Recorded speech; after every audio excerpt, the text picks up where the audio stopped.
Kingdom Monera. Bacteria are the sole members of Kingdom Monera. They are the most abundant microorganism. Bacteria occur almost everywhere. Hundreds of bacteria are present in a handful of soil. They also live in extreme habitats such as hot spring, desert, snow, and deep ocean where very few other life forms can survive. Many of them live in or on other organisms as parasites. Bacteria are grouped under four categories based on their shape: the spherical coccus, the rod-shaped bacillus, the comma-shaped vibrio, and spiral-shaped spirilla. Though the bacterial structure is very simple, they are very complex in behavior. Compared to many other organisms, bacteria as a group show most extensive metabolic diversity. Some of the bacteria are autotrophic.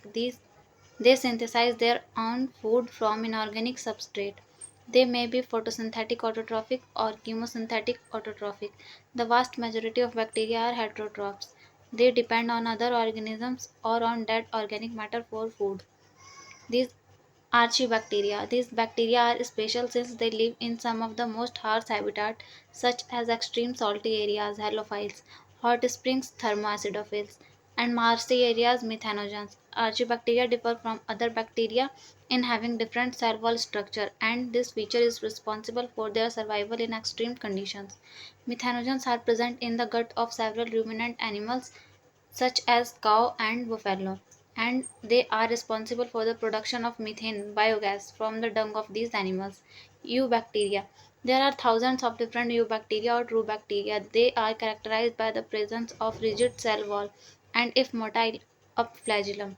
The cyanobacteria, also referred to as blue-green algae, have chlorophyll A similar to green plants and are photosynthetic autotrophs. The cyanobacteria are unicellular, colonial, or filamentous, freshwater or marine or terrestrial.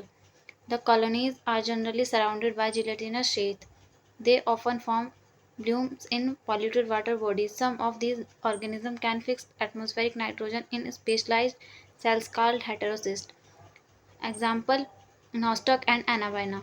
Chemosynthetic autotrophic bacteria oxidize various inorganic substances such as nitrates, nitrites, and ammonia, and use the released energy for their ATP production. They play a great role in recycling nutrients like nitrogen, phosphorus, iron, and sulfur. Heterotrophic bacteria are most abundant in nature.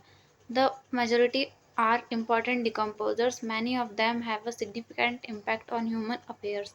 They are helpful in making curd from milk, production of antibiotics, fixing nitrogen in legume roots, etc. Some are pathogens causing damage to human beings, crops, farm, animal and pets. Cholera, typhoid, tetanus, citrus canker are well-known diseases caused by different bacteria. Bacteria reproduce mainly by fission. In figure 2.3, sometimes under unfavorable conditions they produce spores. They also reproduce by a sort of sexual reproduction by adopting a primitive type of DNA transfer from one bacterium to the other. The mycoplasma are the organisms that completely lack a cell wall. They are the smallest living cells known and can survive without oxygen. Many mycoplasma are pathogenic in animals and plants. Thank you.